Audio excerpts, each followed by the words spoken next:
Foods and cuisines are associated with ethnicity. Pasta and tomato sauce with Italians.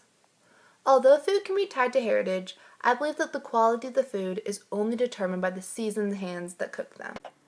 No, my family is not Italian. We're Polish, actually. But boy, did my grandma make some mean manicotti.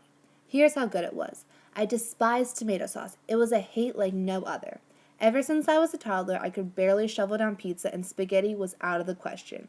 But her manicotti, drowned in thick, red, homemade tomato sauce and stuffed with white ricotta cheese, was the one exception to my irrational fear. This meal doesn't say anything about my heritage, but I couldn't imagine my childhood without the sweet red sauce. Foods, sight, sounds, taste, smiles, and touch are thought to evoke the reminiscence of childhood and stir up emotions from the past.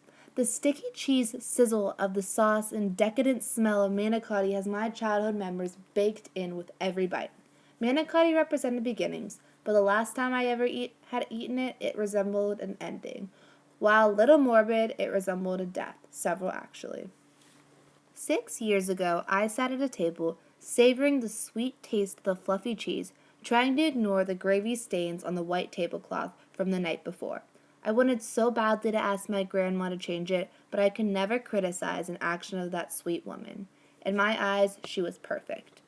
My mom's parents were selfless people. Every holiday, with a room full of guests, they would seat their 4 children along with their families on the plush dining room seats and pull out the bench from the piano. Somehow they would wedge themselves both on it at the head of the table and take turns on who would lift their fork first, careful not to elbow each other. Every so often you would hear my grandma scold my pappy Jack. "Stop that! You're dropping your food! Wipe your mouth!" as Parkinson's disease made his hands shake and spaghetti sauce dribbled on his simple button shirt.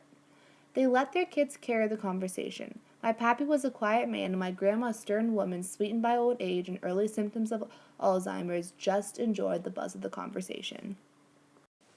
I played with that little brick house on Wolf Drive ever since I could toddle around to see what fantasies it provided. And that's what I was doing the last night I spent at my grandparents' house, playing with my food. I flipped and chopped the noodles as I attempted to lighten the sauce just a little more than what it was after Grandma scraped it off for me.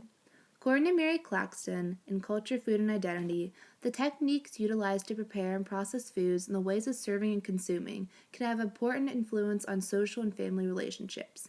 It may sound silly, but one of the kindest acts I remember my grandma doing is always serving my manicotti on a separate plate. I believe our relationship was strengthened as she took the extra time to make the amount of sauce in my manicotti just right for my taste.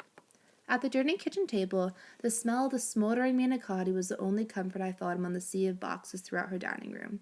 And sprinkled along throughout the house, real life eventually hit and disease began to deteriorate the grandparents that I loved. Parkinson's choked Pappy's limbs and Alzheimer's faded Grandma's memory. They were moving out of the house they held for 50 years. So that was the last time I had tasted my grandma's handmade crepes and the Mancini's bread from a special Pittsburgh bakery that she used to serve with the dish. I haven't lost appetite for that rich Italian meal, but I do believe that it won't taste as sweet if it's not coming from my grandma's hands. Her Alzheimer's has led her to forget me, let alone the family recipe. It won't feel the same to eat if I'm not crowded by nearly 20 relatives in my grandma's small dining room.